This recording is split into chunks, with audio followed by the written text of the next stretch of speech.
notice to the public.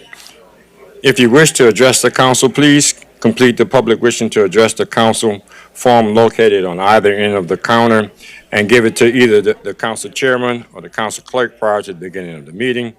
All comments must be addressed to the council as a whole, and addressing individual council members or staff is not allowed. Speakers should be courteous in their choice of words and actions, and comments should be limited to the issues and cannot involve individuals or staff-related matters. We would get started in about 5 minutes. How you doing, man?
Good evening. I will now call to order the Terrebonne Parish Consolidated Governments Council meeting to order. Today is Wednesday, November 19th, 2025. We will have the invocation and the pledge of allegiance by Mr. Brian Pleasure.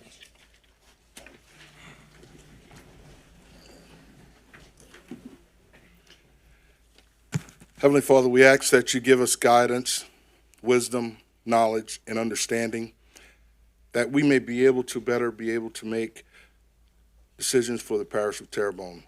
Bless the people of Terrebonne Parish. Bless the people of this great nation and this great state. These and many other blessings we ask in your darling Son Jesus' name. Amen. I pledge allegiance to the flag of the United States of America and to the republic for which it stands, one nation, under God, indivisible, with liberty and justice for all.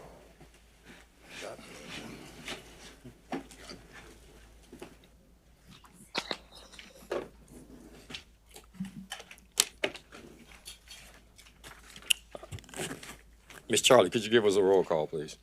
Mr. Pledger, Mr. Harding, Mr. Voisin, Mr. Amity, Mr. Champagne, Mr. Hamner, Mr. Babin, Ms. Chauvin, Mr. Trustclair. Mr. Chairman, you have a quorum present. Thank you, ma'am.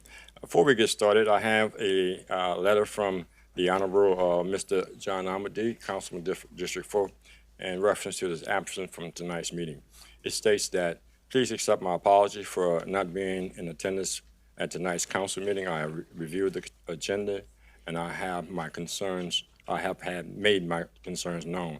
I apologize for any inconvenience my absence may have caused. Thank you. That's from Councilman John Amity, and hopefully we still sending well wishes for him to get well.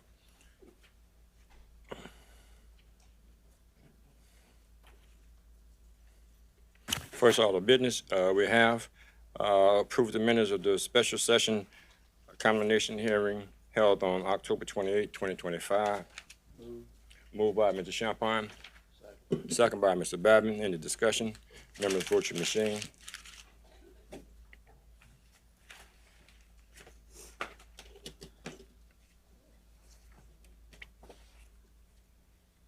Motion passed 8-0. Approve the minutes of the regular council session held on October 28, 2029. Moved by Mr. Babin, second by Mr. Champagne. Any discussion? Members, vote your machine. Motion passed 8-0. We have distributed minutes for the regular council session held on November 5th, 2025.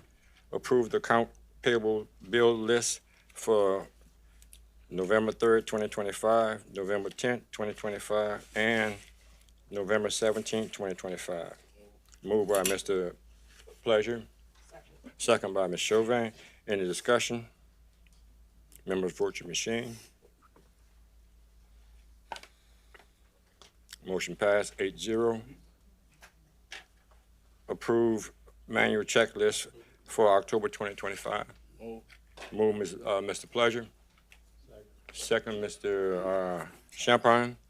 Any discussion? Members, vote your machine. Motion passed 8-0. General business 1A, proclamation honoring Chief Corey Henry on occasion of his retirement. Mr. Clayton Voisin. Thank you, Mr. Chair. Honoring Chief Corey Henry on the occasion of his retirement.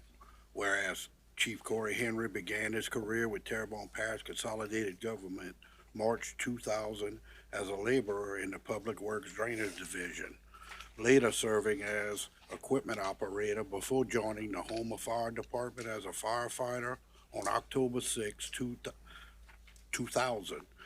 And whereas recognized for his leadership and professionalism, Chief Henry advanced to fire equipment operator in 2001, fire captain in 2012, and fire chief in 2021. guiding the department through one of its most challenging times following Hurricane Ida. And whereas, as chief, he led the department through an extraordinary rebuild effort after Hurricane Ida, directing the repair and restoration of multiple damaged fire stations and restoring full operational readiness during a time of great challenge.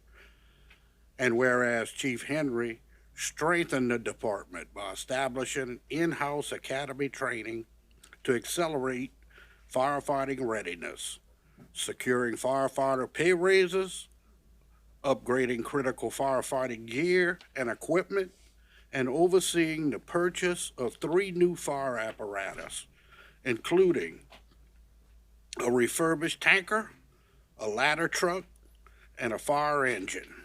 And whereas he further advanced the department's leadership and emergency response capabilities through the creation of a deputy fire chief position and a hazardous materials response division.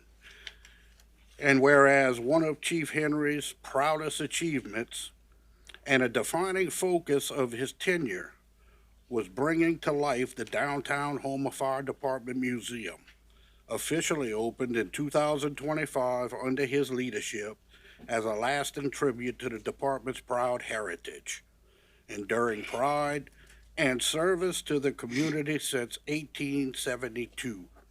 And whereas Chief Henry will be remembered for his unwavering character and the 3 guiding principles that defined his career: to never act unethically, immorally, or illegally, and for his deliberate, thoughtful leadership that balanced fairness with conviction, always choosing what best served the department and community, grounded in faith, driven by work ethic, and guided by integrity. He led with wisdom, strength, and purpose throughout his distinguished service. And whereas Chief Henry enters retirement, he looks forward to spending more time with his family, remaining active in his church, and enjoying the slower pace of life he has so greatly earned. And now, therefore, be it proclaimed by the Terrebonne Parish Council, on behalf of the parish president, Jason W. Bazerall, and the entire Terrebonne Consolidated Government, that we do hereby commend and congratulate Fire Chief Corey Henry on the occasion of his well-earned retirement, signed by Parish President Jason W. Bazerall and Council Chair Carl A. Harding.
Chief Corey Henry, 600 Wood Street.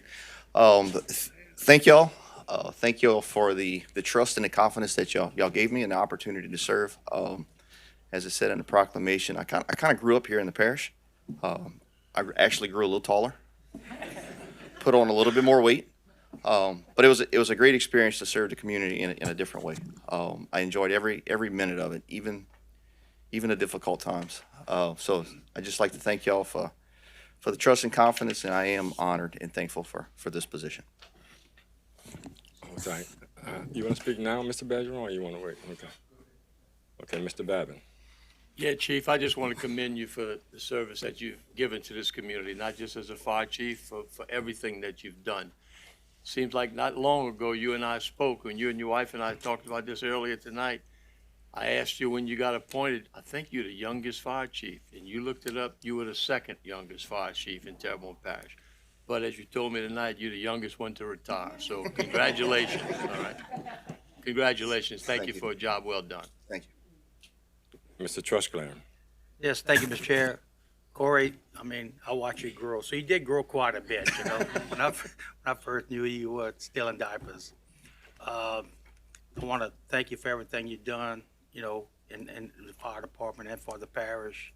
I want to thank your parents, Bob and Phyllis, for raising a fine young gentleman that devoted his career to serving the people of the parish. So once again, congratulations and good luck on your future endeavors. Thank you. Mr. Proderick. Thank you, Mr. Chair. I echo those exact sentiments, but it for every good man, hey, Jenny, make sure he works extra hard now, okay?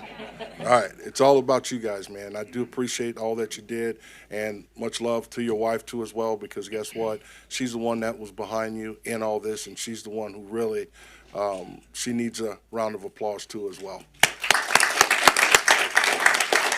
Thank you, guys.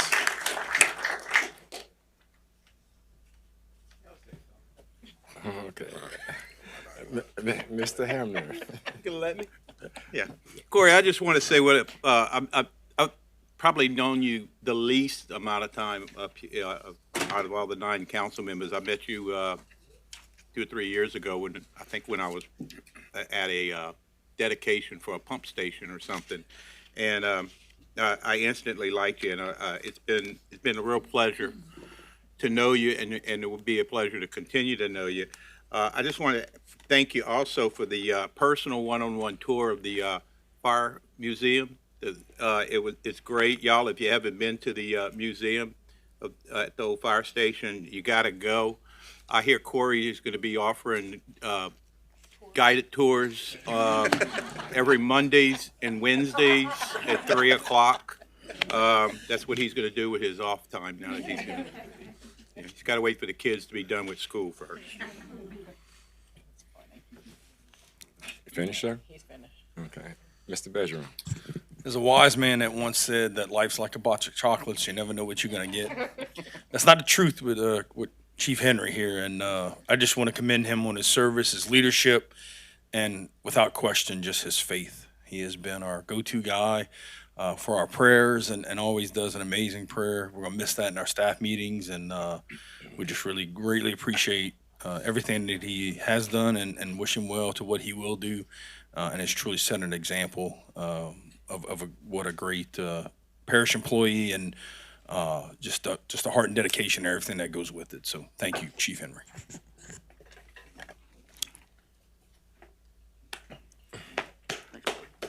Well, I have something to say too. Corey, I have something to say too. I'm glad I get a chance to speak last, but then I actually came about 4 years after I retired.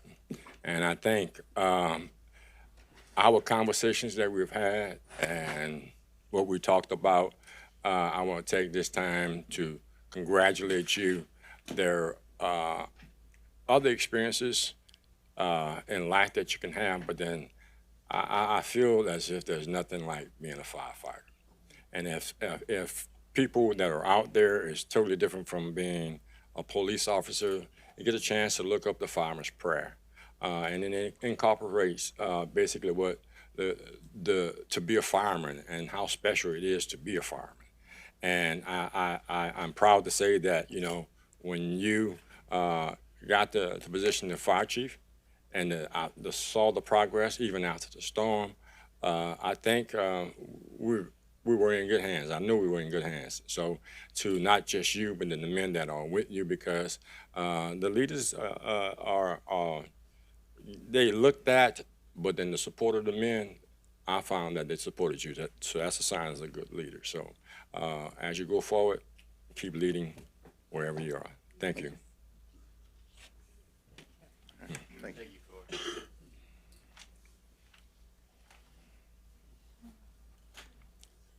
One more time.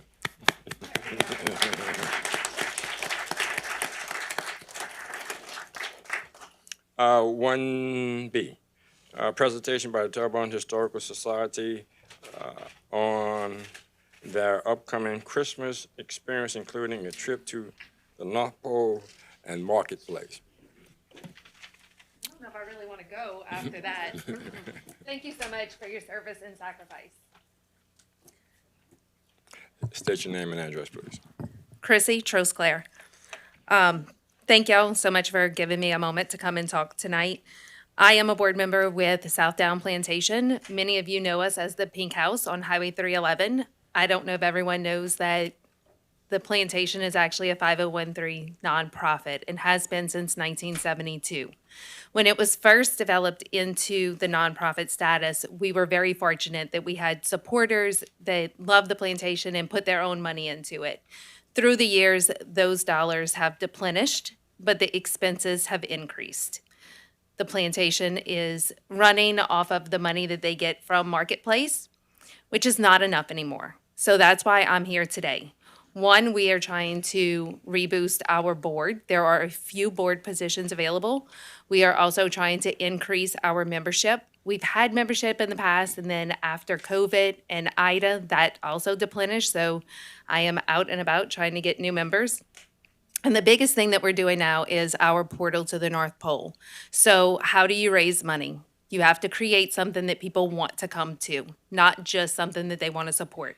So we have created the portal to the North Pole. When you come to Southdown on December 13th and 20th, you book your reservation in advance. I don't know if y'all have children or not, but I can tell you as a mother, the last thing I want is to stand in line for multiple hours with a toddler who's anxious to see Santa Claus. So you book your tour within a 1 hour increment, whether it's from 11 to 12 or 3 to 4, whichever it is. You can book up to 10 people. It is $25 a person. When you walk through the doors of the plantation, you are going to go into like an elevator type of box, and you're going to be teleported to the North Pole. The entire inside of the plantation has been transformed to look like the North Pole. So the foyer is all Winter Wonderland. You're going to go in Santa's room and visit with Santa and get to take your pictures.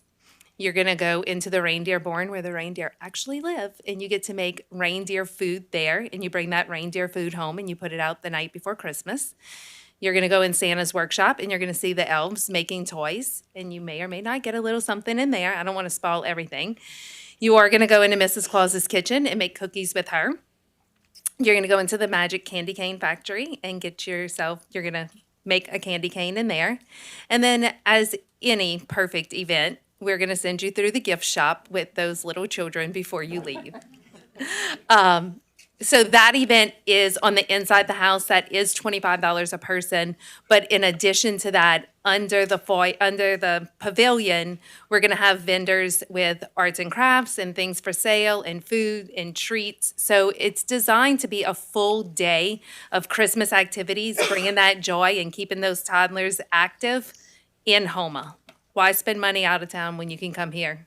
Or better yet, why not bring people from out of town to spend their money here? Any questions? Yes, Ms. Chauvin. So my question would be, is you're gonna do all of those things that you just mentioned within an hour?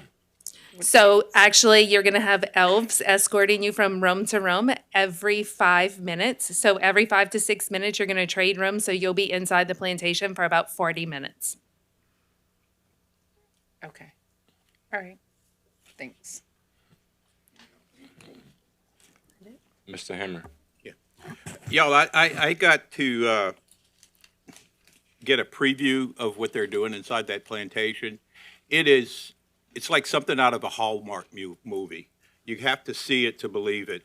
And when I saw what they were doing, and saw that they needed a Santa Claus, I called my good friend SC up at the North Pole, and he's personally going to come down and take those pictures with the kids. So all the kids out there, this could be the real Santa that you want to go and meet at the plantation. And I don't know if Robbie Lee has been hiding out from here, but he is going to be the actual elf on the shelf for, this thing. It's going to be a truly incredible experience. You won't have to go to New Orleans to, what's that street they have in New Orleans off of Canal? Folsom. Yeah, you don't have to go there to get that whole Christmas experience. And Chrissy, I want to thank you for coming and doing this presentation to let everybody know. How many tickets have you sold so far? Please don't make a liar out of me. I know we've sold some so far, and every day our one sole staff member is sending us an email and saying we bought so more.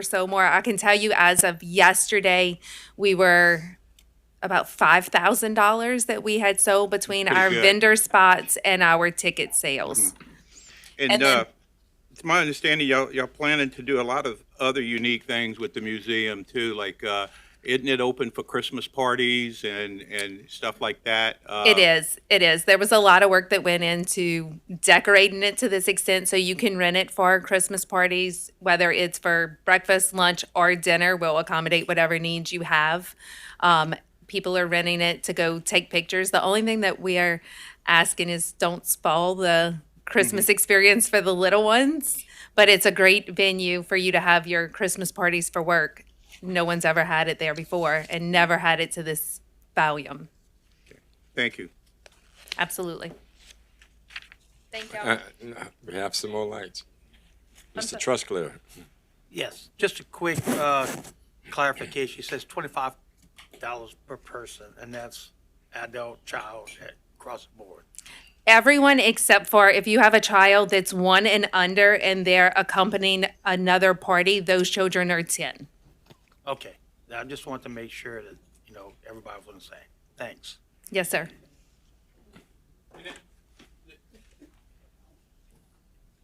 Yeah, that includes like the takeaways, like if they go into a room and they make, I don't know, do a craft there. So each room has something. So in Santa's room, you're taking a picture. In the reindeer room, you're making reindeer food. In the toy shop, you're getting a coloring book. In Mrs. Claus's kitchen, you're making a cookie. In the candy cane factory, you're making and walking away with a candy cane. So every single room is a tangible item you're going to be leaving with. Good, sir. That's it. Mr. Bergeron.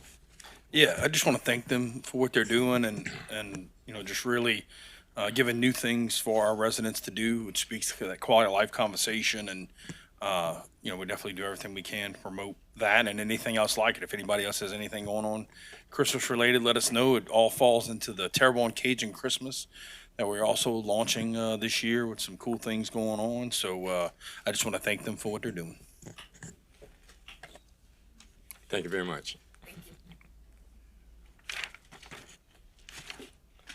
Item 2, public wishing to address the council. In accordance with Section 2-07E, Terrebonne Parish Home Rule Charter, the public will be heard and can speak for 3 minutes on any matter related to parish government without discussion and questions and answers, and not on non-agenda items. I have several speaker cards here. The first one is Mr. Curtis Marcella Jr. Could you state your name and address? Yes, sir. My name's Curtis Marcello, 412 Wayside Drive, Houma, Louisiana. Good evening, members of the council. As I told y'all, my name's Curtis Marcello, lifelong resident. I'd like to speak to y'all about the notice of intent that was passed by the commission last week. The Louisiana Department of Wildlife and Fisheries Commission was created to protect, conserve, and replenish our natural resources, not to enable their destruction. The $1 million bycatch results: 17.4 million shrimp, 240 million speckled trout. That's right, 240 million speckled trout, 80 million croaker, 25 million white trout, 30,000 redfish. This isn't sustainability, it's annihilation. Last year, marine biologists recommended a mild buffer zone.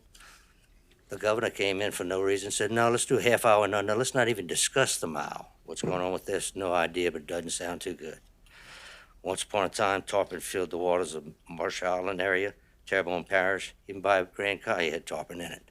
Now you don't see any tarpon anywhere. They wiped out all the poe, they wiped out all the tarpon in all these areas. You got to go to Mississippi now to catch tarpon. As a matter of fact, today, most tarpon fishermen go to Mississippi. The last tarpon rodeo that I won, it was in Mississippi. After flying over the areas over here, seeing what was going on, 2 days before the tarpon rodeo, seeing all the Manhattan boats going around West Delta 58, all the tarpon grounds, it's just sickening. They have no concern for us. Since we've agreed upon things, they come back, they're running over all the tarpon fishermen, running them out the areas. It's pathetic, guys. The recreational saltwater fishing generates $978 million in retail sales, has 7,400 jobs, creates $67 million in federal tax revenue, while the Manhattan industry combines less than half of that amount and employs a significantly fewer amount of people. The Commission's duty is clear: protect, conserve, and replenish Louisiana's natural resources. Manhattan are a key ingredient in alligator food. I didn't realize that. The NOI would have failed if 2 alligator farmers had not voted also. Kind of funny there. Let's see, pogie from our waters become feed ingredients that support foreign aquaculture, especially shrimp farms in Central America, owned by Cook, the Canadian company that owns Omega Food, and others. The result, Louisiana shrimpers face record low dock prices, while our coastal ecosystem bears the cost of it. I personally questioned Mr. Blanchard. We'll not even go to that, I don't have time. I filed 2 complaints with the Louisiana Board of Ethics. There's definitely a conflict of interest by the board members that are on there, and then they're not following their own. Motion to extend. Motion is extended by Mr. Babin, second by Mr. Hamner. In the discussion, members vote your machine. Like it's green. Vote your machine.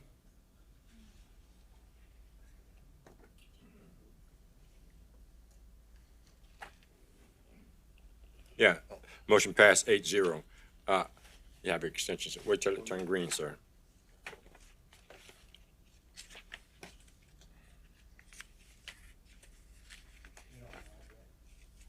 Yeah, he has it.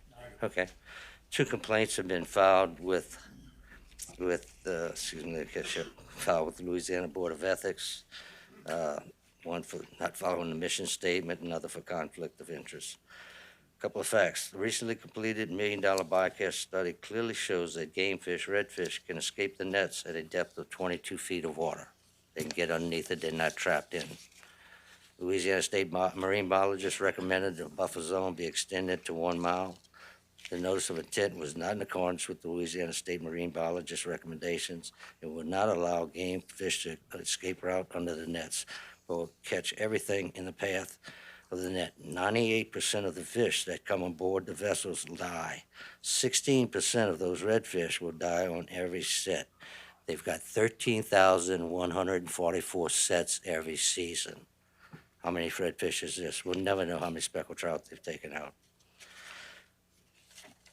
The notice of intent is in direct conflict with the Louisiana Department of Wildlife and Fisheries mission, and it should be challenged. The notice of intent should be opposed by the Terrebonne Parish Council unless a majority of the members agree that we should not use marine biologist recommendations or the $1 million bycatch study in our decision-making. I'd like to see how many council members agree that we shouldn't use this science or the bycatch study. Would anybody raise their hand that agrees to that? Good, I'm glad to see nobody does, because that doesn't make any sense at all. I think we need to object to this as a parish. We're gonna lose so much money in sports fishing revenues, it isn't funny. Right now, Coon can't go tarpon fishing, there's no more tarpon around. How many other sport fishermen have been cut out of business? And they're saving 2,000 jobs against 7,400 jobs? This doesn't make any sense. Somebody's getting paid off. Your time has expired, sir. Thank you for coming. Yeah, thank you, sir. The next speaker card, Mr. Alex Ottmeyer. Eisenmeyer. You told me to call him Alex. Name and address, sir? I had wanted to address item A, but that is the next one. I don't mind speaking now as long as you understand my comments are concerning item A under the public hearing.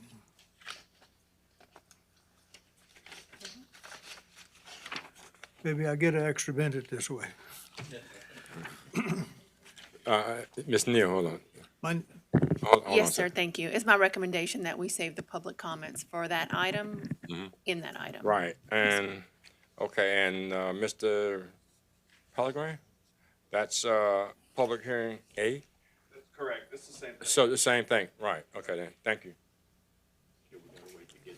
Yeah, we have to get to it. You want me to go sit down or you want to speak now? Yeah, we have to open it up. We have to open it up, yeah. Stay up here? Sit. Right on, okay. It's gonna be short. Okay.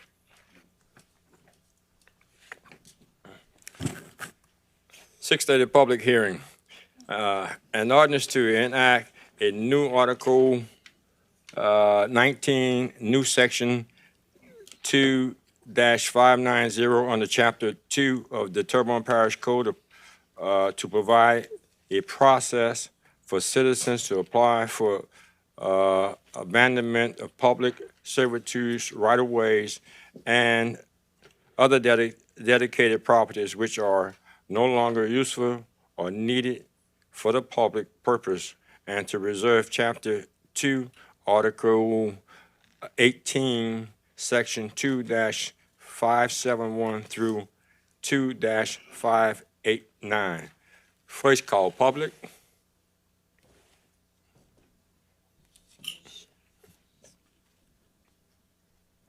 Same process, sir. This looks familiar. Thank you. Council, Mr. Chairman, and Parish President, and the first in command, thank you all for the opportunity to speak. My name is W. Alec Ostheimer. I live at 101 Oak Street in Houma, Louisiana, 70363, and the following are my opinions on this proposed ordinance. It would appear that the single main goal is to charge any person requesting a dededication, whether approved or not, all of the costs that are associated with the process, with the government paying nothing. While that seems like a reasonable idea, to me, it clouds the issue if the property should have been dededicated and taken away from the public in the first place.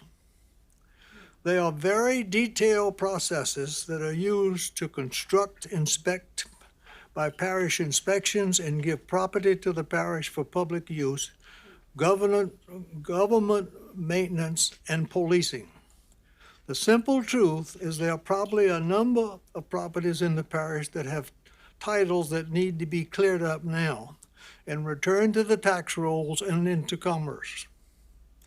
The issue of whether a piece of property is to be dededicated and no longer available for public use, government maintenance, and government policing must be made by the public duly elected representatives as to whether the reason the property was dededicated and accepted in the first place still exists or needed.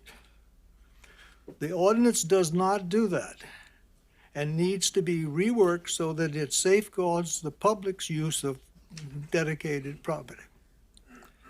An example of this mess happens to be my family years ago. When Oak Street was paved, on front foot assessment, the city attorney told my three elderly aunts that they pay for Catherine Street because they owned it. He even thought that city had an electrical substation on it. As far as I know, they did. The following letter is what happened afterwards. Dear Mr. Ostheimer, reference substation on Terrebonne Parish. With reference to the above-mentioned matter, and as per your request, I am advising of the intent of the parish up to and including January the 10th, 1988. The parish had intended to purchase the substation site from you since the parish and previously the city had been occupying the site without permission. The problem that was incurred is that I did not feel marketable title was available. And I had advised you that as soon as you and other property owners could deliver marketable title, the city and subsequently the parish would be in position to purchase the site. As of January 10th, 1988, it was my understanding that title had not yet been cleared and I therefore closed the file. Blah, blah, blah, blah, blah, signed by the parish attorney. Apparently, the title was not good enough for us to pay them, but it was good, apparently the title was good enough for us to pay them, but it was not good enough for them to pay us. So my advice is thank you, but be careful what you do on this stuff, because you can't always trust everything that it looks like. And that's all I have to say. I hope you all look at it carefully. I really think this is an issue that needs to be addressed. There's 5 parcels in front of my house that I need.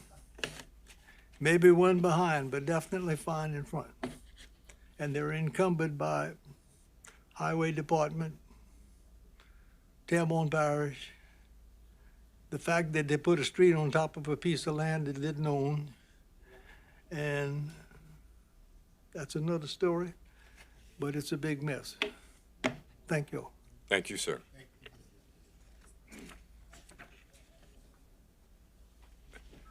Next, we have Mr. Dustin Pellegrin.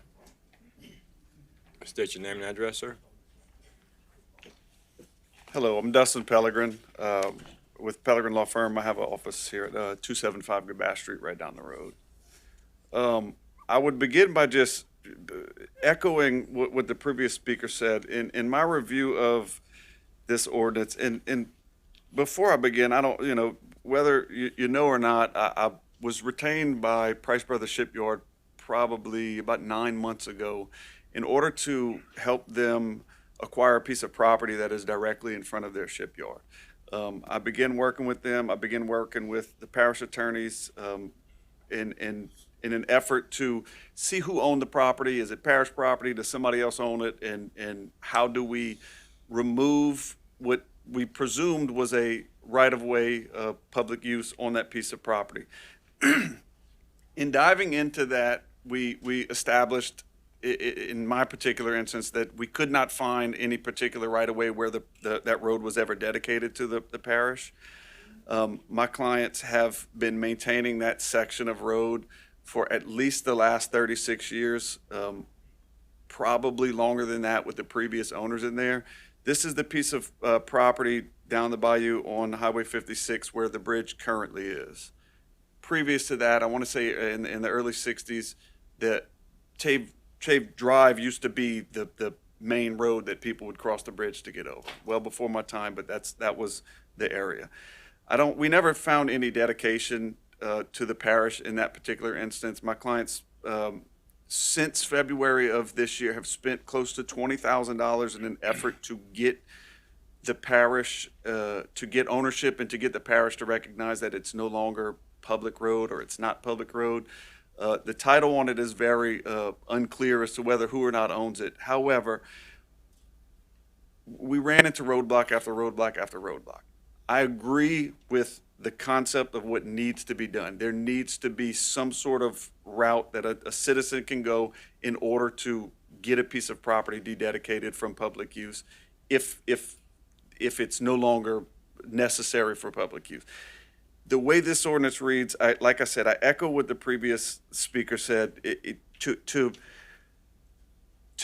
load in here that all the legal fees that the parish would obtain in this particular instance, to put it onto the citizen who's trying to get that done, seems not only unfair, but I think it opens the door for some sort of discrimination argument, especially when you're looking at a person who can't afford attorney's fees for the parish in order to do something that the parish should already be doing.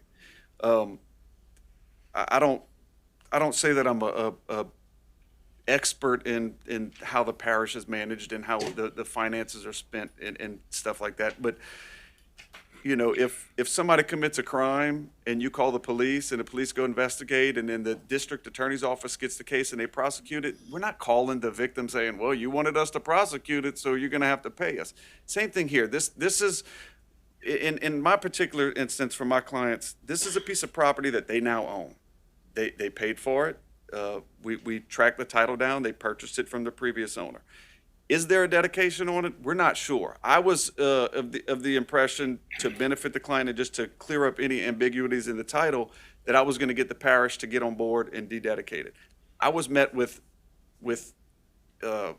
helpful hands all the way through, but constant resistance at the same time. When we get to the very end, I'm told we can't do it. Well, the parish can't dededicate it. You got to go get letters from everybody around. I would ask that in this particular, the way this is drafted, it should not pass the way it's worded in this one. I did some research. I looked in a couple parishes around to see what their kind of rhyme or reason was on their type of procedure in order to get something dededicated. I couldn't find anything. Like Lafourche didn't have anything, but I was able to pull something from East Baton Rouge. It's much simpler.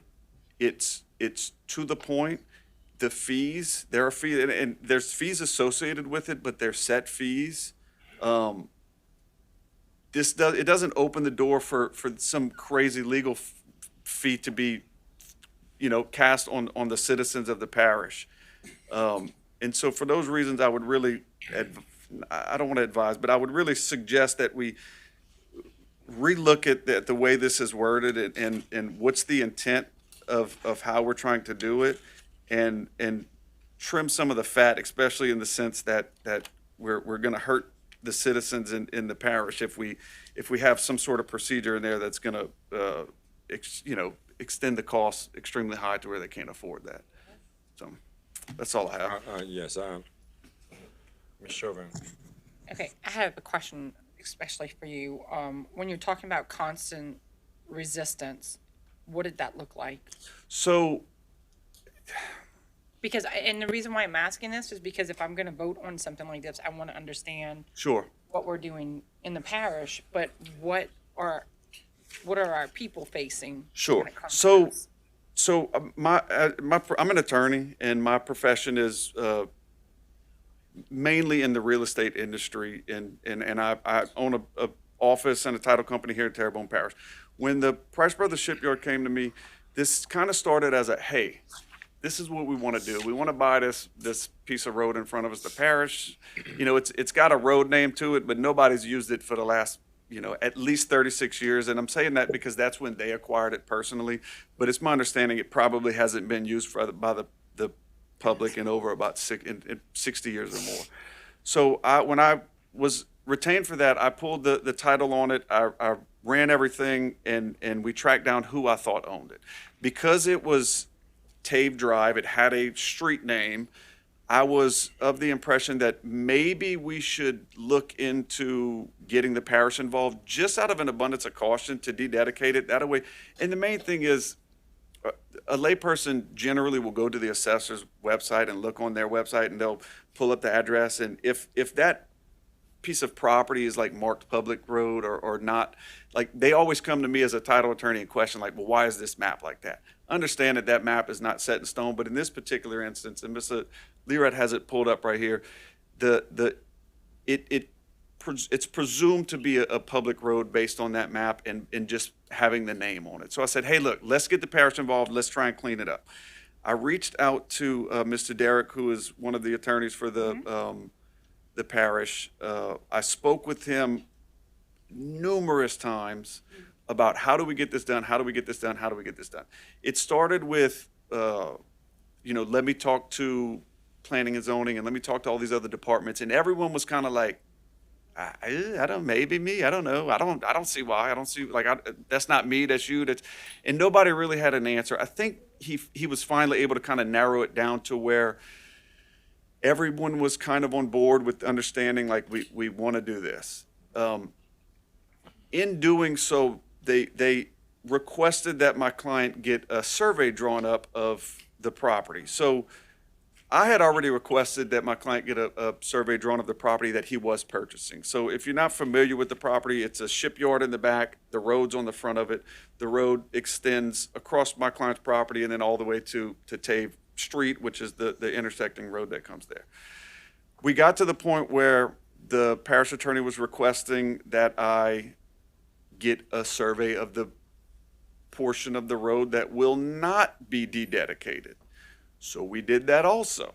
So we were requested to get 3 surveys, one of the initial property, one of the piece of property that we were going to purchase, and then we were going to get then they wanted a survey of the property that was not being dededicated. We did all that, we submitted it.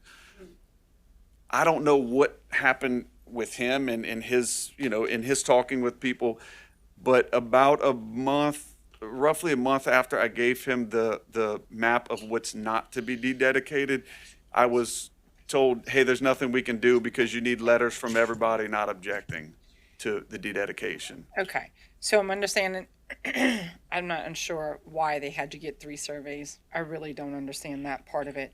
But when you looked at this ordinance, and because you're going through the turmoil of trying to, well, the parish doesn't know if it should be dededicated, whether we own it, whether we not, that kind of befuddles my mind that we don't know what we have dedicated and what we don't.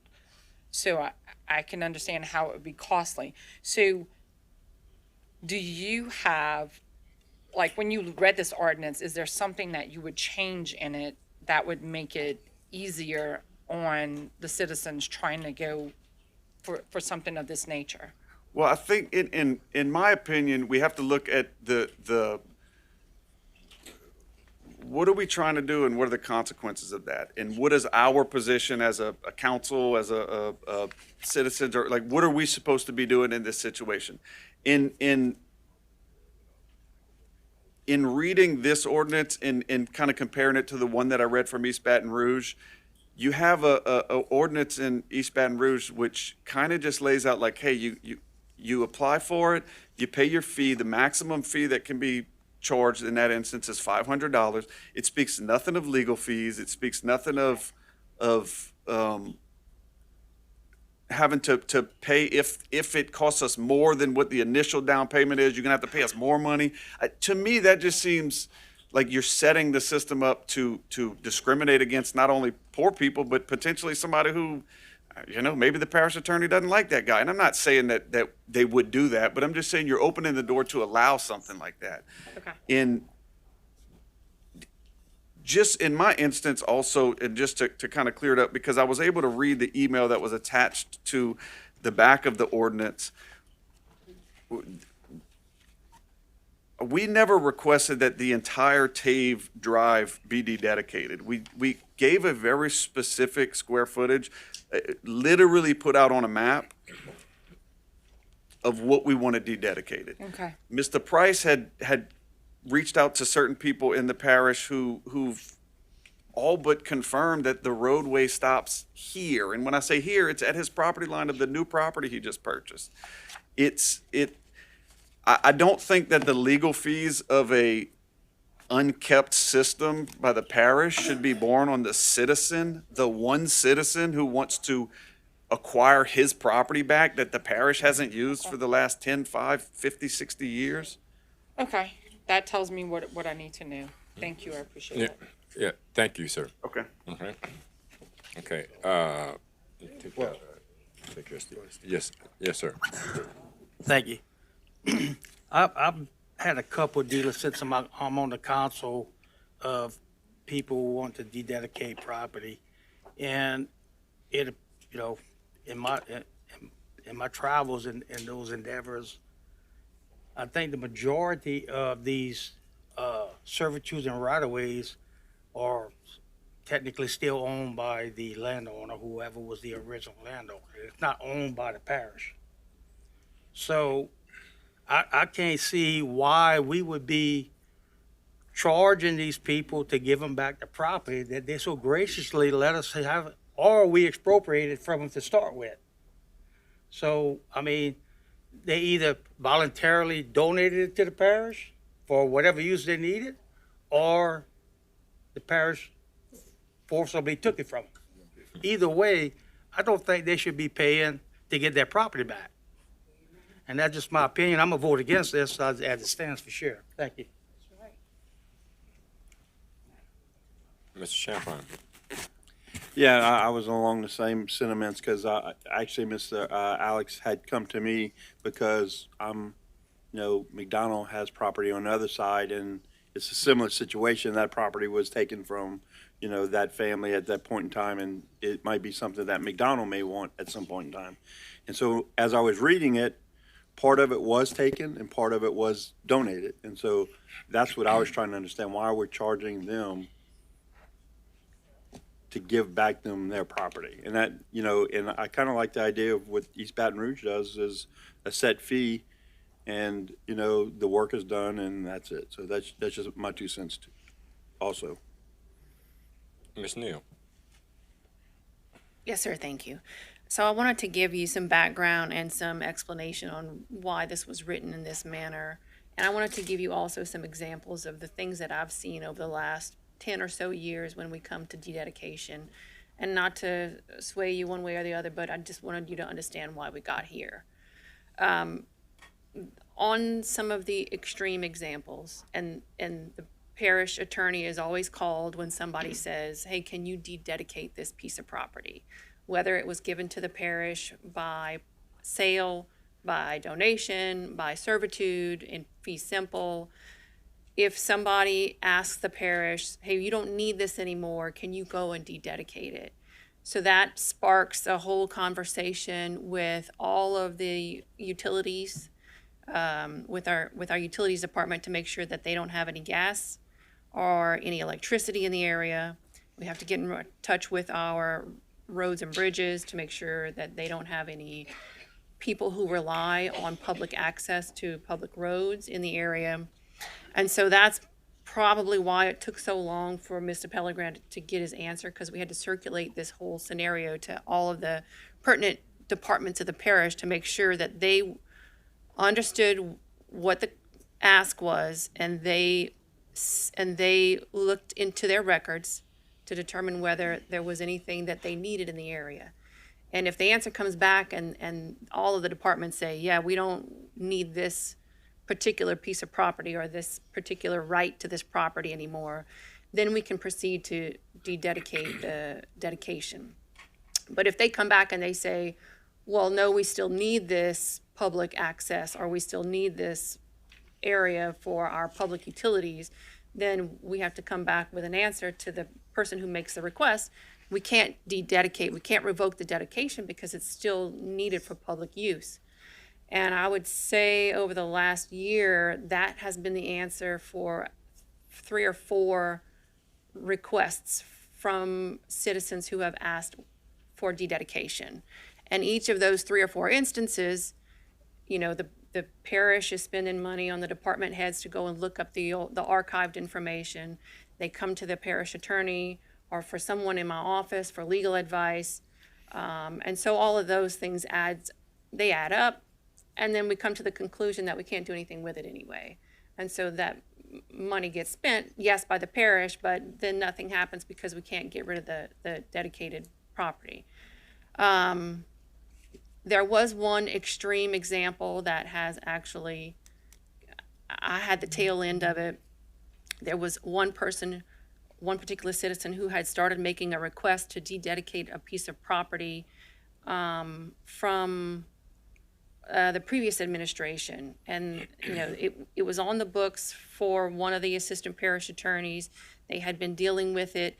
And then when that assistant parish attorney retired, it passed on to me. And so finally, there was a lot of back and forth. And so a lot of money was spent in attorney's fees for the parish to get to a point where, well, no, we decided not to worry about it. And so that was what spurred this ordinance, is that if we have citizens coming to us asking us for dededication, maybe they should put up something or give some kind of a deposit, because sometimes, and most of the time, it turns out that the dededication is not possible. Sometimes it turns out that it is possible, that we can do the revocation.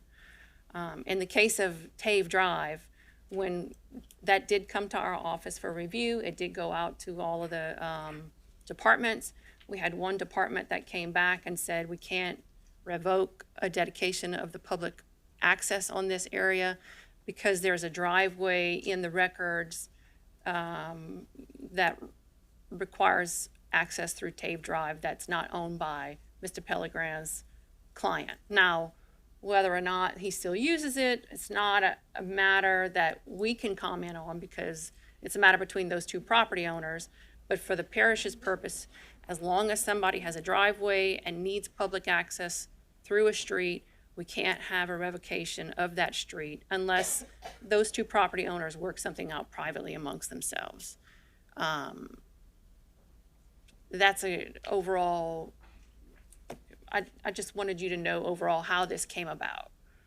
Yes. Mr. Trustclair. Yes, thank you. Well, I think if we have, utilities servitudes, or we have water or gas or whatever, parish should have a record of that. It should be a pretty quick fix.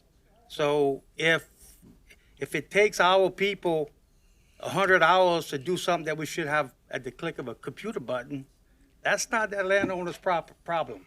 That's the parish's problem.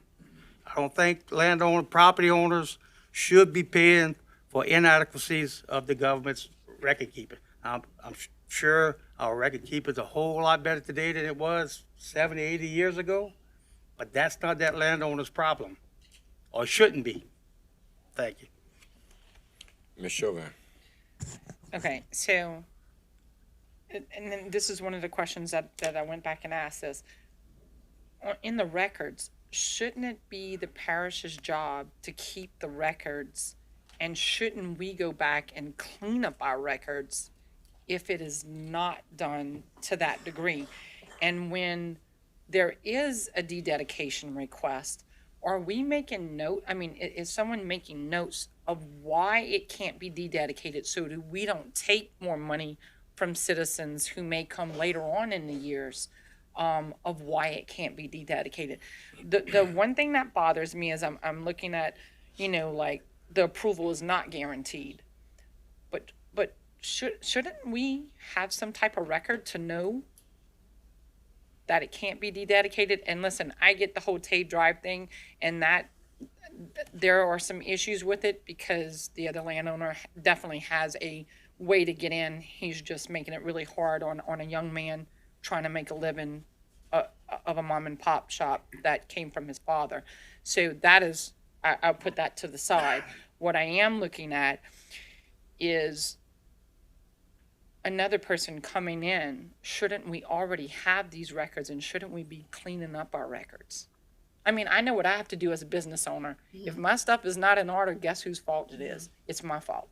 So I have to go in and clean it up. I'm just kind of wondering on that part. So the answer to the records issue is that we have dedicated records that go back years and years and years. And so the public record is available at the courthouse at a click of a button if you have a subscription, but those records are only scanned back to the 80s or the 70s. So if you're talking about something that was dedicated to the parish back in the 60s or the 50s, then you gotta actually go to the courthouse, search the public record, try to, read through all the documents. You know what I'm talking about. I do. I had to do the whole trade it for a cow and a pig and thing. But yes, the records that we make today about the properties that or the property rights that we obtain now, digitized and searchable, and so 50 years from now, if we obtain a piece of property for a servitude that we no longer need 50 years from now, those records should be a lot easier to find. But my question is this. So if you've already had a dededication request and it has been denied, is there something on the books where you're not going to take money from someone else asking that question a couple years So from now? a bank of those requests. That's a great idea, but there's nothing like that exists right now. Well, I would suggest that we definitely do this because I would hate to take money from someone when we know. Right now we rely on the historical knowledge of the people who work for the parish. And so, for instance, Mr. Pulaski's been here for 10 years. I've been here since 2009 as an assistant parish attorney. So if that comes across my desk and I remember that, then I'll say, oh no, somebody asked about that. I remember this. It's a no, we can't do it. Or it's, something simple. But there's no official bank that you can go and search to see if that request has been made. I definitely think we need to look into that and to make sure that we have one going forward. Thank you. Mr. Pleasure. Thank you, Mr. Chair. My question is, Mr. Pellegrin, he mentioned that he was required, or it was asked of his client that they have multiple surveys done, things like that. I mean, that's costing them money that's not even in the ordinance. So, no, you're good. Yeah. Thanks. Thank you. I'm not familiar with the survey part because Mr. Bursager at the office did handle it. I'd have to go and ask him and get back to you on that. Did you already have some? Oh, where'd he go? Yeah, so we initially. You have to come to the mic. We initially had surveys done on the property for the purchase, and then in discussions, we started talking about, I modified the survey from the full tract of land that he was purporting to buy to just the port on the road that Price Brothers Shipyard was trying to buy. And then after that, it was I was got thrown into a chain email with Derek and some other people, in which he specifically requested I need apparently it was 200 foot from property line to the intersection of the road, and he requested that I get a survey, which in our particular instance, we weren't opposed to it because I thought we were on track. I had met no resistance. It was a bumpy road, but it was no solid wall that was saying this is never going to happen, literally until the end. So, That's thanks. really. I'm good there. Yeah, and that's why, we found some similar issues with people who had expectations that they were going to get their, the property dededicated or the servitudes revoked. And then when we came back to them, and this has happened in the past, I'm not familiar with ever asking anyone to do their own survey. This is the first instance I've heard. I'll have to talk to Derek at the office to see. But in the past, when we come back to them and we say, we can't dededicate it, obviously they're, a little upset about it because they're looking forward to the dededication of whatever rights that the parish had at the time. But this sets up an expectation for them to say, hey, we'll look into it, but we can't make you any promises because we have to make sure, first of all, that we can dededicate the public right-of-way or the land, that because there has to be a declaration that we no longer need it for public use. And that's got to come in front of the council, and so the council has to look at that on a case-by-case basis. So we can't make any promises to anybody who comes to the parish and asks for a revocation. Okay. No, go ahead. We're good. I'm good. Mr. Champagne. Yes, I guess just a simple question. So shouldn't the parish have a list of every property they own and where they got it from? Because they never owned, they weren't an owner of any of the property at one point in time. And shouldn't we know where we got it from? And shouldn't there be a list somewhere, or should we create a list? Should there be should we start a project to find out? You're talking about a massive undertaking, but our property clerk has a pretty good handle on the property that the parish owns. And we also have insurance on all of the property. And that's what my point is. So we can save money if we're not using it for what it's intended to be used for at some point in time. Mm-hmm. We should get it off the books. That's just my point. And so we should give it back to whoever it is. Mm-hmm. And so. Now with the parish, if the parish does that and we decide, yeah, we don't need this property anymore, and let's go ahead and revoke the servitude, we don't have anybody who pays those fees. The parish would cover that itself. But if someone comes to the parish and says, hey, you're not using that anymore, and so they're letting us know, that becomes a request from that person, and now we're gonna charge them? I don't know, doesn't make sense to me. So anyway, thank you. Thank you, Chair. Mr. Leroy. Thank you, Mr. Chair. So, we get a lot of these that come through, typically through me first, about some sort of inquiry about dededication. And then, from there, it's, okay, I need to find out from my team if we need this, right? We definitely don't want to give anything that we need to maintain any sort of ditch or road or whatever it may be. And when we first started getting these, it was very informal. You start asking questions, and then people kind of get in an email chain. It goes back and forth, and ends up spending a lot of time, most of the time, on going back and forth of whether or not we need this. And like Michelle said, usually we arrive at the conclusion that we need to maintain it for the public. The whole intent with this is to formalize that process and make it a little more standardized. We did go back and forth on whether to make it a set fee or just a fee to cover the cost to figure this out. The way I saw it was that, if it's $500 or whatever it may be, what if it doesn't take $500, right? What if it's a fee that's less than that? Or what if it's more? I mean, at the end of the day, I don't want to gum up our people with a bunch of back and forth and take them away from doing their day-to-day jobs. But at the end of the day, this is to formalize this procedure and make it a little more straightforward and more efficient, and just make sure that we're covered. But, we can review it and modify it if we need to. So. One more thing. Yeah, one more thing. Okay. So, Michelle, I'm going to tell you that the reason why they thought they were getting it is because I have an email between me, Derek, Chris, Noah, and David Rome. And Derek emailed and said that it would be on the next agenda. And I remember calling Mr. Price and letting him know that. Then all of a sudden it went haywire. Okay. So there is an email. I'll send it to you so that you know. Thank you. So I can understand where it gets messy. But anyway, this is not just about Tate Drive, but I think that it encompasses what we're facing here in looking at this particular ordinance. And maybe we just need to take a step back for a moment and really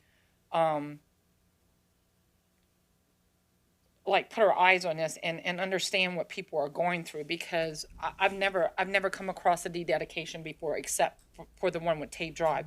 So I'm wondering if we could table this to really work out some kinks in it. I'm not saying that we can't do things with it, but I do think that we need to table it for now until, another meeting to where we can fix it, that it works for everyone. Huh? Say it again? Okay.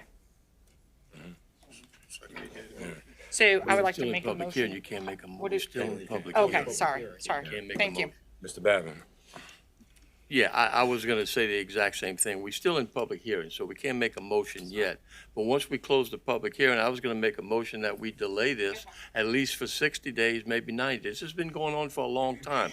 We've had a lot of good input here tonight, so we can give a lot of good input to the department. So, but we have to close the public hearing first, and then I'll make a motion.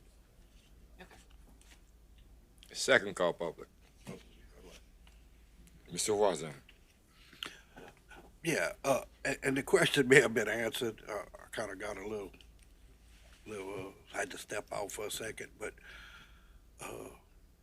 if there's utilities on the right of way to be dedicated, is that a deal breaker or not necessarily? Not necessarily. If it's a large tract of land or a large servitude or a wide servitude, and sometimes utilities are all wrapped up in road rights of ways, it's possible in some instances that we would dedicate a road right of way, but maintain a servitude wide enough to have access to those facilities next to those road rights of ways. But that requires, a servitude or somebody to make sure that we have enough of a servitude to access the utilities, even though we're giving up the road right of way. So it could be a survey involved in something like that. And I'm assuming that not every right-of-way has utilities, correct? Or does everyone have it? I always say that if the word always or never is involved, it's usually not true. But I couldn't tell you. I'm sure there are some roads out there that don't have utilities along them, but I couldn't tell you for And sure. I'm just curious, like, when was maybe the last dededication done, to your knowledge? That would be one that we did close to, I can't remember the name of the road, but it was along the Intracoastal, Well, I'm just curious as to how that went. off of Pecan, that's right. We, yep, that's right. We had a citizen who called and said, you know, there's a stub out or an old road right-of-way here that leads up to the Intracoastal. Can you please look into it? We wanna dededicate it, and we did. And the parish and the whole, it took a while because all the departments had to respond, and we had to make sure we didn't have anything that was within that area. And then we prepared the dededication. I had to go back and research the record on how we originally obtained that, because it matters that to dededicate, it matters how you obtained the servitude or the property right, because once you dededicate it, that will how you obtained it will determine who gets the property once you dededicate it.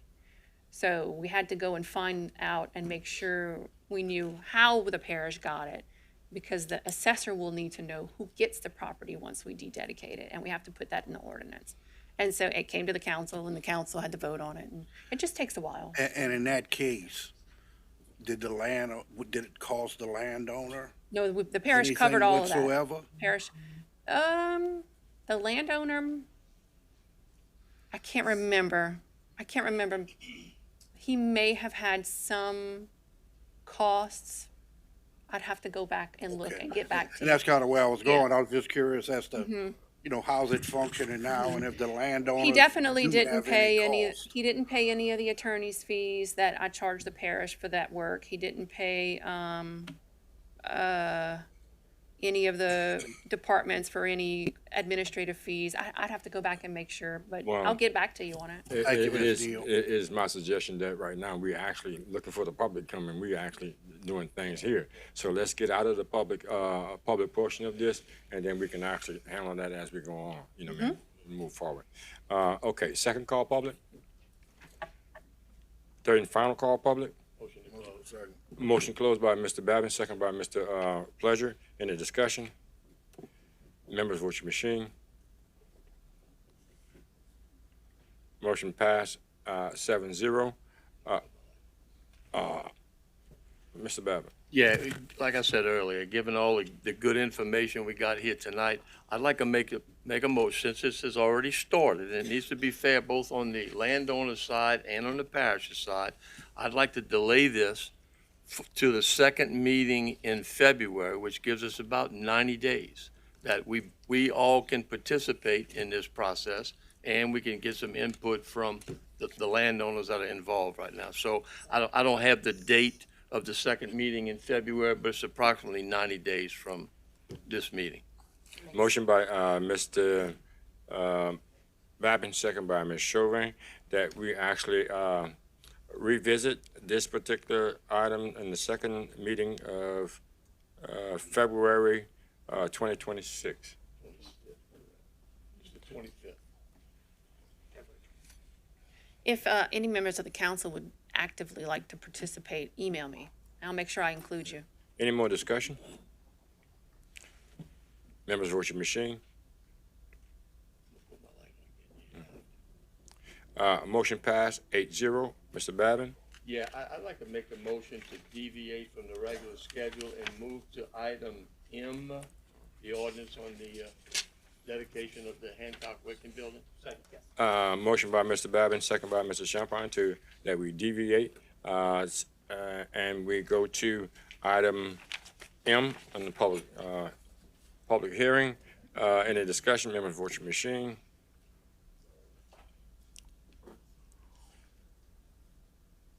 Motion passed, 8-0. M, an ordinance to dedicate the Hancock Whitney Bank Building in honor of the late Don Schwab by renaming the building the Don Schwab Center of Business and Government, and amend certain sections of the Terrebonne Parish Code of Ordinance to reflect the new name. First call public. Second call public. Third and final call public. Motion to close. Motion closed, Mr. Babin. Second, Mr. Champagne. Any discussion? Members vote your machine. Motion passed, 8-0. Motion adopted, Mr. Babin. Second, Ms. Chauvin. Any discussion? Once it passes, we can actually call them up. Yeah. Yeah, once we pass it, we can call them up. Members vote your machine? 8-0. Okay. Mr. Babin. Yeah, I don't know if the family would like to come up, DP, if you want to come up right now. I have a few things to say, but I'd like to hear from the family. We'll keep it brief. The parish president, the council chairman, address. Donald Schwab Jr., 185 Oakdale Loop. Again, brief for the parish president, the council chair. From our family, we truly appreciate this naming of this building, and for my father, he truly loved this parish. He loved the community. He loved the residents. He lived for it, and I think he would definitely say he didn't deserve it. He's a humble man, and so we really appreciate everything that the parish has done for us, and the family really, really appreciates. Thank y'all very, very much. Bottom of our hearts. Dan. Yeah, DP, I'd just like to say a few things. I've been knowing Don since they moved here from years ago. All right, close to 50 years, I'm assuming. But Don was an outstanding football player at Thibodeau High School and at LSU. He was a terrific coach. He coached at Saint-Bois, Vanderbilt, H.L. Bourgeois, Nichols. Don was a caring and compassionate parish president. He had some tough times. We had Hurricane Katrina and Rita. He was a devoted and loving husband to Nancy Rose. He was also a model for all of us to follow as a father, to Christy and Michelle and DP. Don was just a good person. If you knew Don, you knew he was a good person. It was an honor for me to call him a friend. And I just want, Don's name is going to live on forever on this building in Terrebonne Parish, but it goes way beyond that. Don touched a lot of lives as a coach, as the person that was in charge of recreation, as a parish president. He not only touched them, he enriched those lives. And I just want to say that Terrebonne Parish is a better place because of Don Schwab. Thank you. Thank you. Mr. Bergeron. Yeah, I just want to say it's been a pleasure working with the family, and I heard of President Schwab's passing right off the bat. I knew we had to do something to honor his legacy and for people to remember Don Schwab for eternity, as long as we have that building in place. And so, working back and forth with family, trying to figure out the best way to honor him. And I think bringing together business and government and having something that's on Main Street that can bear his name is a great honor. And so I just honored to have the opportunity to do this. Thank you. Any more lights? Thank you. That's his wife right there. All right. Thank you for actually, being part of our family and allowing us to be a part of your family. From Terrebonne Parish Consolidated Government. And from what I'm hearing and what I experienced, is the fact that the naming of a building is not enough for an individual that actually you can have. So this is a small thing that we can actually do in reference to the memory of your dad. Thank you very much. Thank your family.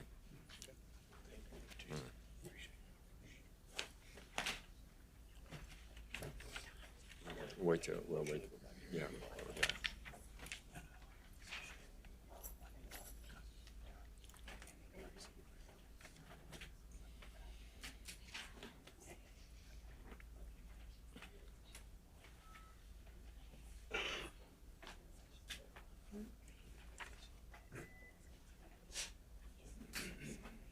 Motion to go back in regular order.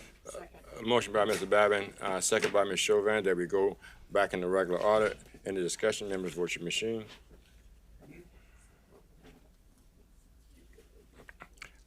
Motion passed 7-0. Out of the 6:30 public hearing, B, an ordinance to amend the 2025 operating budget of Terrebonne Parish Parish Consolidated for the following item: juvenile detention, $139,409.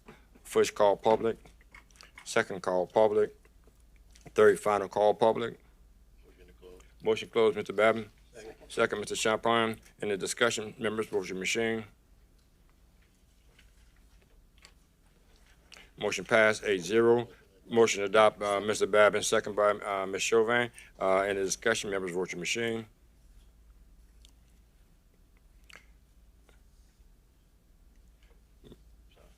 Motion passed 8-0. An ordinance to amend the 2025 adopted budget of Terrebonne Parish Consolidated Government for the following item: Bayou Country Sports Park, $175,000. First call public, second call public, third final call public. Motion closed, Mr. Champagne. Second, Mr. Hamner. In the discussion, members, vote your machine. Motion passed 8-0. Motion to adopt, Mr. Champagne. Second, Mr. Hamner. In the discussion, members, vote your machine.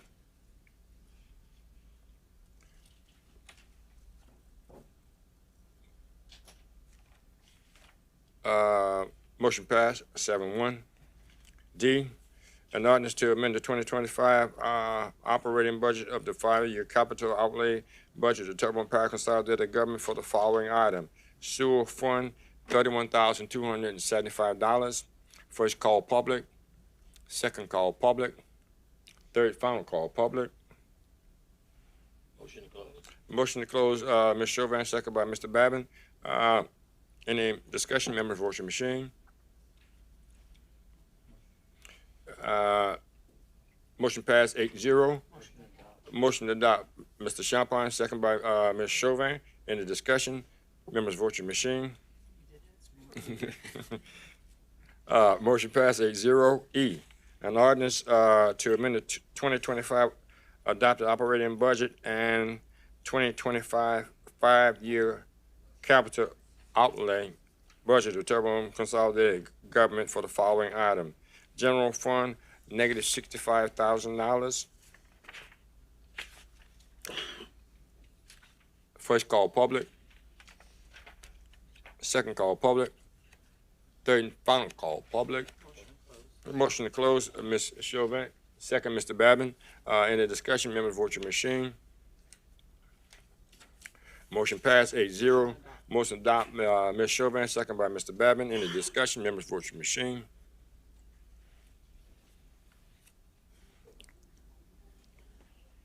Motion passed 8-0. F, an ordinance to amend the 2025 operating budget and the 2025 5-year capital outlay budget of the Terrebonne Parish Consolidated Government for the following item: capital project control, $55,000. First call public, second call public, third and final call public. Motion closed, Ms. Chauvin. Second by Mr. Babin. In the discussion, members, vote your machine.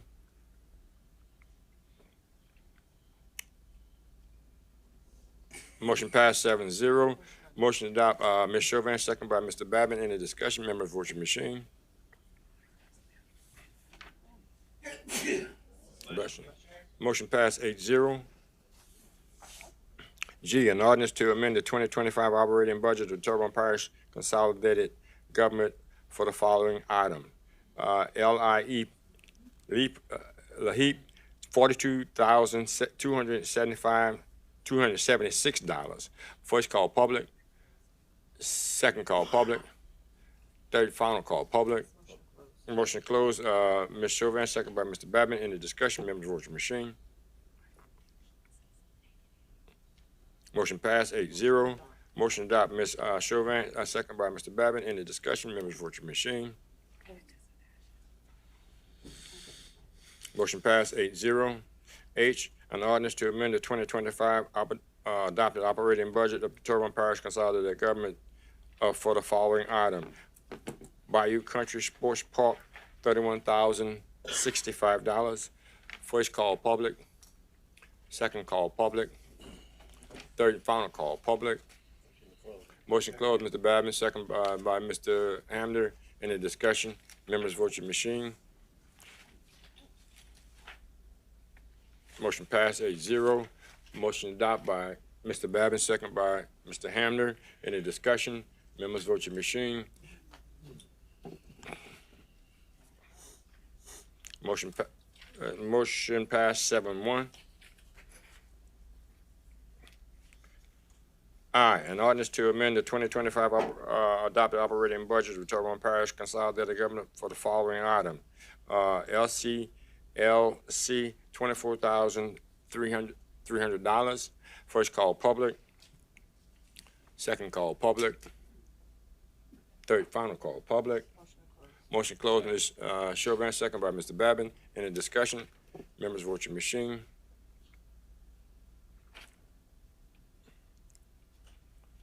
Motion passed 6-0. Motion adopt, Ms. Chauvin, second by Mr. Babin. Any discussion? Members vote your machine.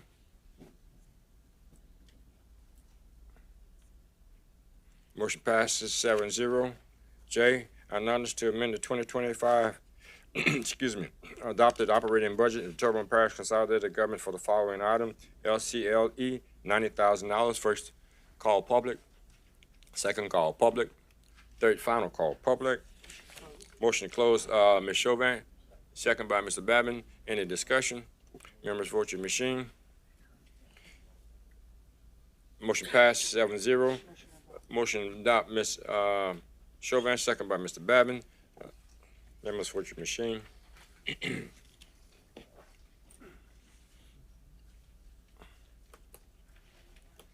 Motion passed 7-0.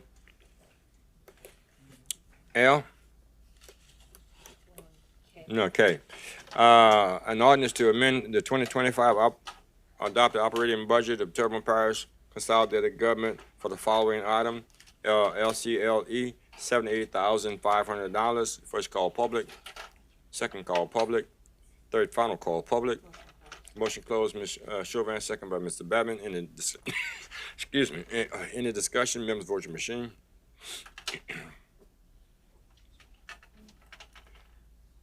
Motion passed 8-0. Motion adopt, Ms. Chauvin, second by Mr. Babin. Any discussion? Members vote your machine. Motion passed 8-0. L, an ordinance to amend Chapter 30, Election District and Precincts, Section 30-2 of the Terrebonne Parish Code of Ordinance to merge certain voting precincts and establish new boundaries for merged precincts. First call public. Second call public. Third final call public. Motion closed, Mr. Babin. Second, Ms. Chauvin. Any discussion? Members vote your machine. Motion passed 8-0. Motion adopted by Mr. Champagne, second by Mr. Babin. Any discussion? Members vote your machine. Motion passed 7-0. We've covered M. Next item would be N. An ordinance to authorize Terrebonne Parish Consolidated Government to acquire immovable property identified as Lot 1-B, 2-B, 3-A1, and 3-A2 of Block 2 of Southdown Industrial Park Subdivision, Terrebonne Parish, Louisiana, and authorize the parish president or his official designee, the chief administrative officer, to execute any and all documents necessary to acquire said property to provide for other matters related thereto. First call public. Second call public. Third final call public. Motion closed, Ms. Chauvin. Second by Mr. Babin. Any discussion? Members vote your machine. Motion passed 8-0. Motion to adopt, Ms. Chauvin, second by Mr. Chauvin. I mean, yeah, Champagne. No, that's fair. Chauvin. Mr. Champagne, member vote your machine. Motion passed 8-0. Oh, an ordinance to amend the 2025 adopted operating budget of Terrebonne Parish Consolidated Government for the following items. 1, 5% budget adjustment for a parish prisoners fund, $653,213. 5% budget adjustment for road and bridges, negative $15,000. 5% budget adjustment for road lighting district number 1, $5,616. 5% budget adjustment for road lighting district number 5, negative $9,785. 5% budget adjustment for road lighting district number 6, negative $353. 5% budget adjustment for roads lighting district number 7, $7,356. 5% budget adjustment for road lighting district number 9, negative $17,624. Lastly, 5% budget adjustment for health unit fund, negative $36,704. First call public. Second call public. Third and final call public. Motion closed, Ms. Chauvin. Second by Mr. Babin. Any discussion? Members vote your machine. Motion to adopt. Motion passed 8-0. Motion adopted by Ms. Chauvin, second by Mr. Babin. Any discussion? Members vote your machine.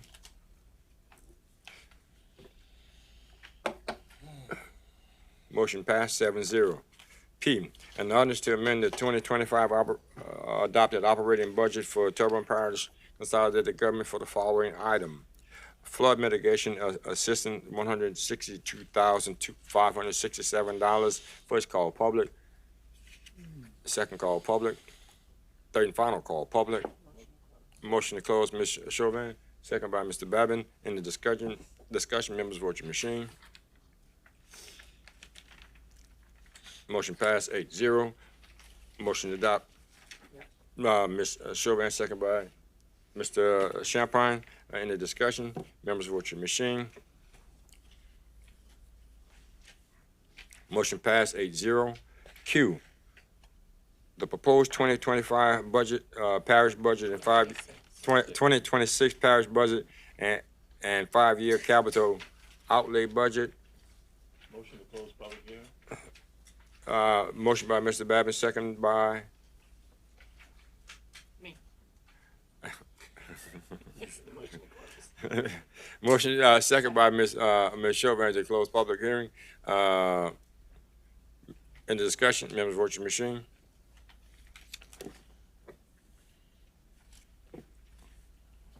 Motion passed 8-0. Number 3, committee reports. Public Service Committee, Mr. Voisin. Thank you, Mr. Chair. I make a motion that the council accept and ratify the minutes of the Public Service Committee held on Wednesday, December 10th, 2025, and have 2 public hearings.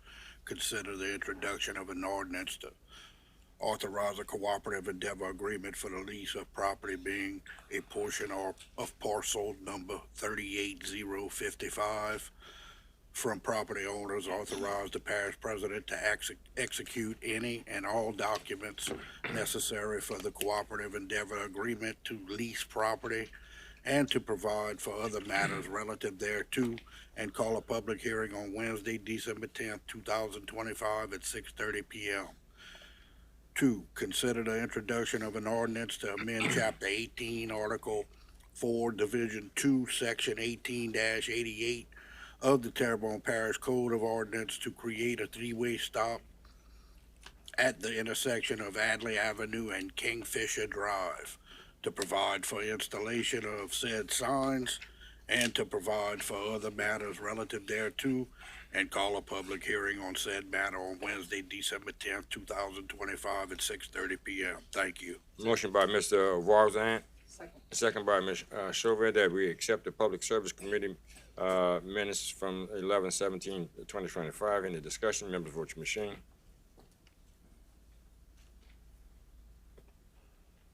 Motion passed 8-0.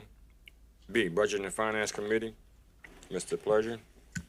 Thank you, Mr. Chair. I make a motion that the council accept and ratify the minutes of the Budget and Finance Committee held on Wednesday, November 10th. Is that correct? November 10th, was it? I think it was the 17th, right? Yeah. It was the 17th. Okay, all right. All right, so I make a motion that the council accept and ratify the minutes of the Budget and Finance Committee held on Monday, November 17th, 2025, and I have 6 public hearings.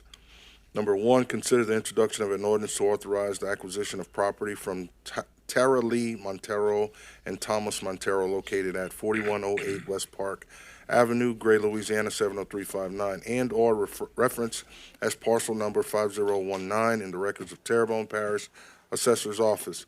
A log described below for the Terrebonne Parish Consolidated Government, TPCG, to facilitate the needs of the North Terrebonne Branch Library for additional parking and other needs adjacent to and/or in the vicinity of the North Terrebonne Branch Library. Authorize the parish president to execute any and all documents necessary to acquire said property for the said purposes, subject to approval of the Board of Control, Terrebonne Parish Library, and to provide for other matters relative thereto, and call a public hearing on Wednesday, December 10th, 2025 at 6:30 p.m. Item number 2, consider the introduction of an ordinance to amend the 2025 adopted operating budget of the Terrebonne Parish Consolidated Government for the following items. Item number 1, animal shelter, $83,623. Item number 2, animal shelter, $24,102, and call a public hearing on said matter on Wednesday, December 10th, 2025 at 6:30 p.m. Item number 3, consider the introduction of an ordinance to amend the 2025 adopted operating budget, Terrebonne Parish Consolidated Government for the following items. 1, Office of Emergency Preparedness, $3,200, and call a public hearing on said matter on Wednesday, December 10th, 2025 at 6:30 p.m. Item number 4, consider the introduction of an ordinance to amend the 2025 adopted operating budget of the Terrebonne Parish Consolidated Government for the following items. Number 1, Downtown Development Corporation, $86,385, and call a public hearing on said matter on Wednesday, December 10th, 2025 at 6:30 p.m. Item number 5, consider the introduction of an ordinance to amend the 2025 adopted operating budget of the Terrebonne Parish Consolidated Government for the following items. Item number 1, Downtown Development Corporation, $4,750, and call a public hearing on said matter on Wednesday, December 10th, 2025 at 6:30 p.m. Item number 6, consider the introduction of an ordinance to amend the 2025 adopted operating budget of the Terrebonne Parish Consolidated Government for the following items. Item number 1, dedicated emergency fund, $19,440,005. Item number 2, dedicated emergency fund, $1,237,375, and call a public hearing on said matter on Wednesday, December 10th, 2025 at 6:30 p.m. A motion by Mr. Pleasure, second by Mr. Champagne, that we accept the minutes of the Budget and Finance Committee held on November 17th, 2025. Any discussion? Members, vote your machine. Motion passed, 8-0. Streetlights, as per Ms. Chauvin, second by Mr. Pleasure. Members, vote your machine. 8-0. Appointments to various boards, committees, and commissions. A, Children and Youth Service, 3 expiring terms on 11/26/25, and 2 expiring terms, expired terms. Ms. Kayla O'Quinn, the planners, representing the Start Corporation, submits application and resume for consideration. Open closing appointments to planners and hold the other 4. Looks like 4 to me. 3 expired and 2 expired. Yeah, and 1, 3, and 2, 5, and 4. Voting on 1 Yeah. and then rolling 4 over. Yeah. Motion by Mr. Babin, second by Ms. Chauvin, that we appoint the planners and hold the other 4 over. Any discussion, members, vote your machine.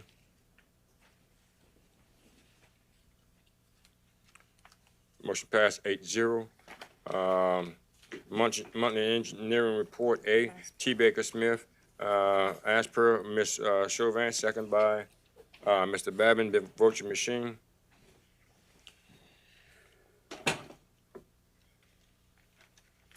Motion passed 8-0. 7-0. Vacancy due to various boards, vacancies to various boards, commissions, committees, and commissions. A, Recreation District, number 3A Board, 1 vacancy due to resignation. Recreation District, number 7 Board, 1 expiring term on 11/27/25. Fire District, number 5 Board, 1 expired term. Coastal Fire Protection District Board, 1 expired term. Bayou Blue Fire Protection District Board, 1 expired term. Downtown Development Corporation, 2 expired terms, 1 representing the EDAB Council and 1 representing the Historical Society, and 1 vacancy due to resignation representing the Terrebonne Garden Club. Veterans Memorial Board, 1 expired term representing the parish president south of the Intercoastal, 1 vacancy due to resignation representing the parish president north of the Intercoastal. Children Youth Service, 2 expiring terms on 11/26/2025 and 2 expired terms. Municipal Civil Service Board, 2 expired terms on 11/29/25. Number 8, staff report. A, consider the introduction of an ordinance to adopt the 2026 operation and maintenance budget of the 5-year capital outlay improvement budget of the Terrebonne Parish consolidated government as presented by the parish president and further amended by the Terrebonne Parish Council to amend the parish compensation plan for the new and/or adjusted position and to address the matter relative thereto, and call for a public hearing on Wednesday, December 10th, 2025 at 6:30 p.m. Moved by Mr. Babin, second by Ms. Chauvin. Any discussion? Members, vote your machine.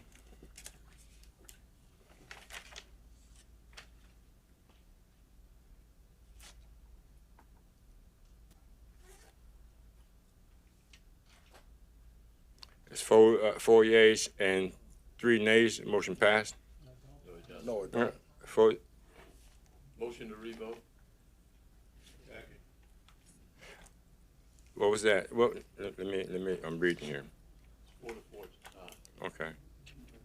No, he didn't vote. Who didn't Wait. 4-3.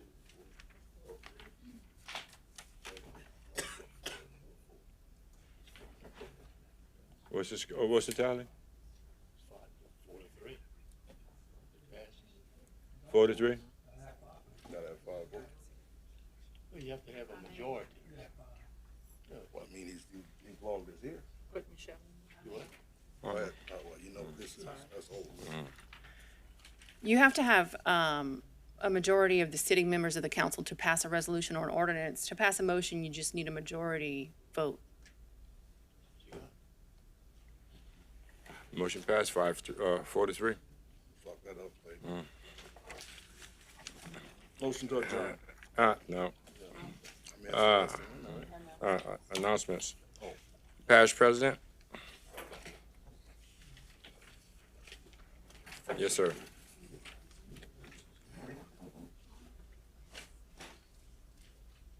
Give me a light.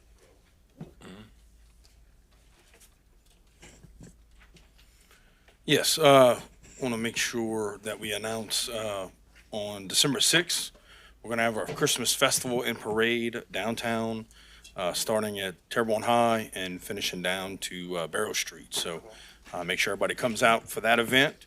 Our parish offices are closed in observation of Thanksgiving on November 27th. and Friday, November 28th. Trash will not be picked up on Thursday, November 27th. Those people who will have trash picked up on Monday, December 1st, as a normal schedule resumes. Wish everyone a blessed and Thanksgiving. Make sure you keep in mind of what you're thankful for. And the holidays definitely are hard for people, and to remember, give people grace and show kindness. And God bless.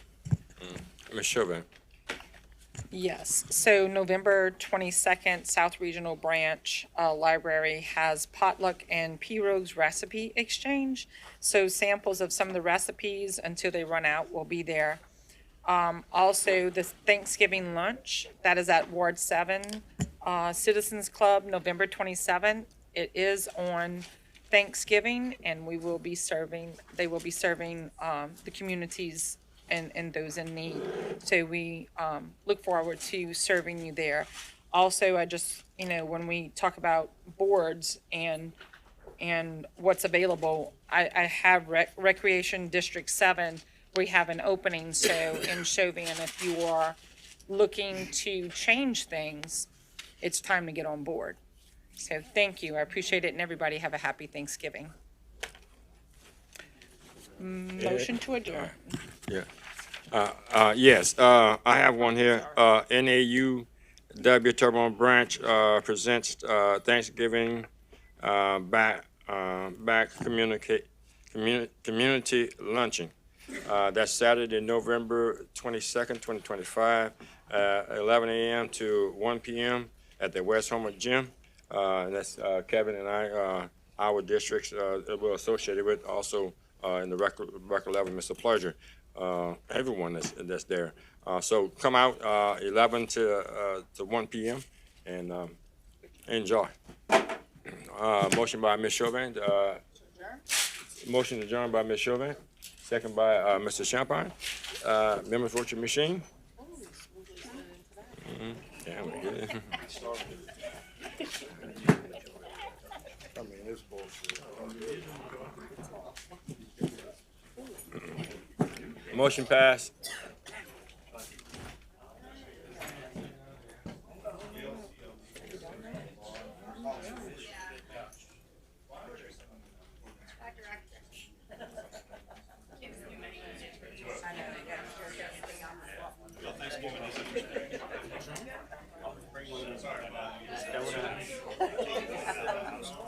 Yeah.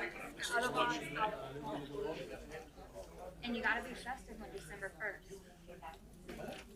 Festive. You already forwarded the email that I yelled at y'all on? They don't Okay, even good. know that all you need is a majority. I mean, that's not stupid. Brian Fletcher, UCL, CJ. Okay. That's gonna lead to conservation. Because of them. Now, wait a minute. I see a kink in their arm. CJ. Hey. That's what I told you 6 months ago. I thought it was the weakest link in James. Thank you for moving Dawn up. Yeah, well, if I'd have known the first one would have taken so Well, long. I asked them, I told them that they have control to change, to make sure that agenda sits like You that. gotta know, yeah, no, they could have put that Yes. first, okay, is what I'm trying to say, what you trying to say Yes, too, that's what I'm okay? trying to say.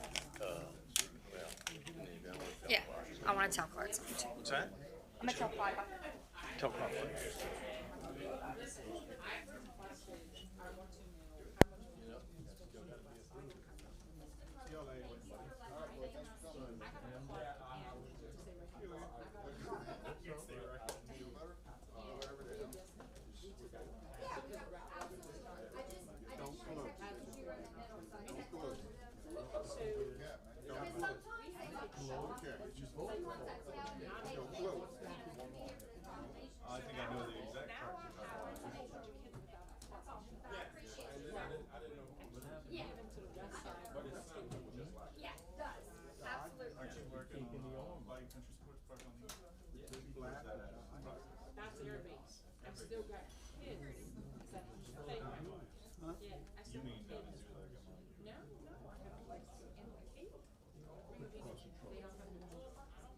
Mr. Hammer.